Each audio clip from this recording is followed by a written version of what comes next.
Break नंतर तुमचं पुन्हा एकदा स्वागत। गणरायाचं आगमन झाल्यावर अर्थातच गणरायाला वाहिल्या जातात त्या दुर्वा, 21 दुर्वांची जोडी ही बाप्पाला अर्पित केली जाते, अर्पण केली जाते।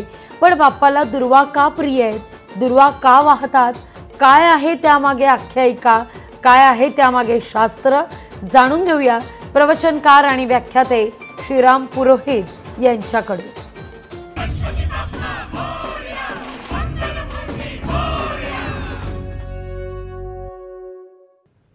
ओम गंग गणपतये नमः। गणरायांना आवडत असलेल्या आणि त्यांना भक्तिभावाने समर्पित केल्या जाणाऱ्या पूजा साहित्याच्या माध्यमातून देखील गणराय आम्हाला फार मोठा संदेश देतात। निदान त्यापैकी काही साहित्याचा, पूजा साहित्याचा आपण आवर्जून आज विचार करूया। गणपतीला सर्वात जास्त काय आवडतं असं विचारल्यावर लहान मुलं देखील सांगतात की गणरायांना दुर्वा आवडतात। या दुर्वांच्या माध्यमातून फार मोठा संदेश आणि तो सामाजिक संदेशही गणराय आम्हाला देतात। खरं तर एरवी गणेशोत्सव जेव्हा नसेल तर अनेक जणांच्या पायाखाली सुद्धा सामान्य गवत म्हणून या दुर्वा येत असतात। अनेकदा त्यावरून अनेक जण चालतही राहतात।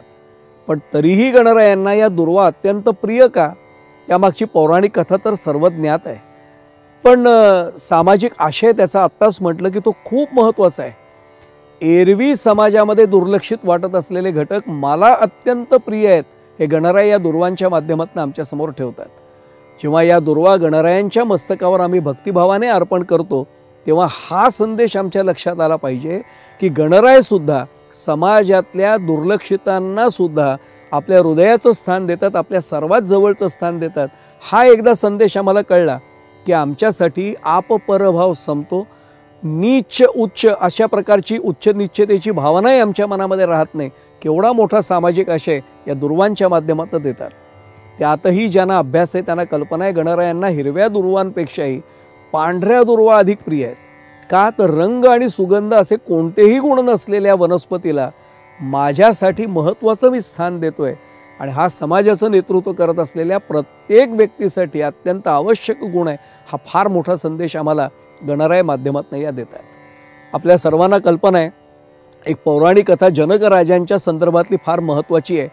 अनेक कथांच्या माध्यमातून दुर्वा का गणरायांना प्रिय आहेत हे आपल्याला माहिती आहे, पण त्यातली एक कथा आज मुद्दामून आपल्यासमोर ठेवतो।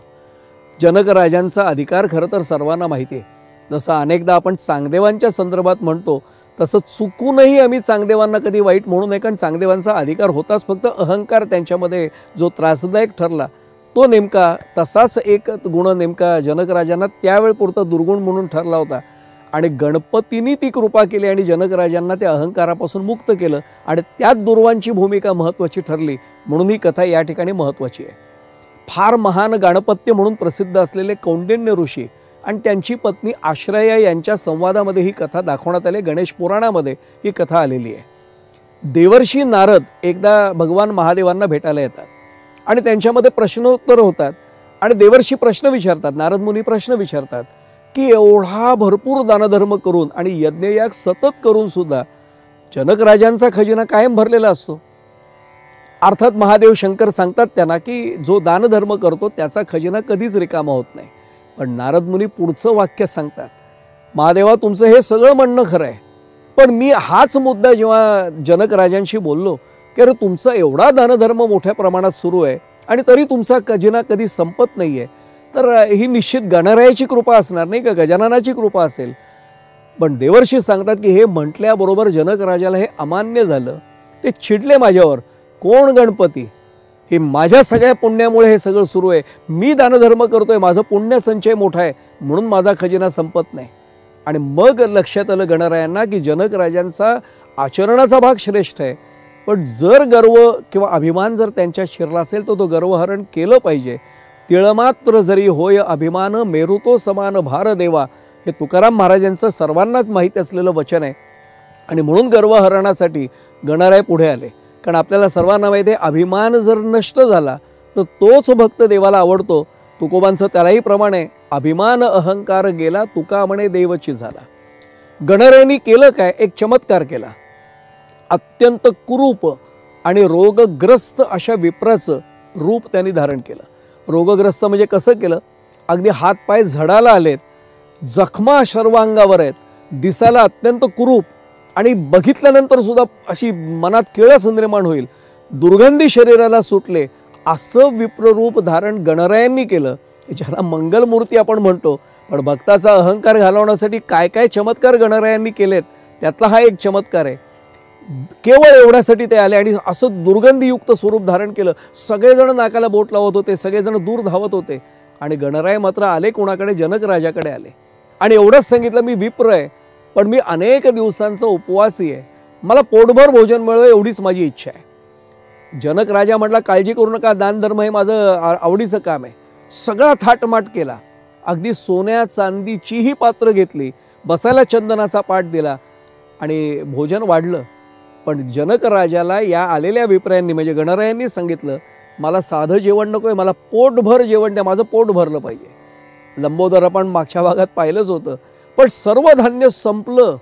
त्यांनी सांगितलं, माझं पोट भरलेलं नाही. सगळ्या गावातलं धान्य मागवलं गेलं, तेही स्वयंपाक केल्यानंतर तेही धान्य संपलं आणि आता धान्य शिल्लक नाही. गणराय उठले म्हणजे तो विप्र उठला आणि त्यांनी जनक राजाला सांगितलं, माझं पोट नाही भरलं, मी इच्छा व्यक्त केली होती की माझं पोट भरावं. आणि अखेर गावाबाहेर ते गेले आणि त्रिशिरस ऋषी आणि त्यांची पत्नी विरोचना यांच्या आश्रमात ते आले. वर्णन असे गणेश पुराणात की जनकराज बघायला गेले की माझ्या गावातलं नगरातलं सगळं धान्य संपलंय, आता हे काय मागतात. आणि या आश्रमामध्ये ते गेले. हे दोघेही गाणपत्य होते म्हणजे गणरायांचे परमभक्त होते. अयाचित वृत्ती होती, उद्यासाठी काही शिल्लकच ठेवायचं नाही अशी वृत्ती होती.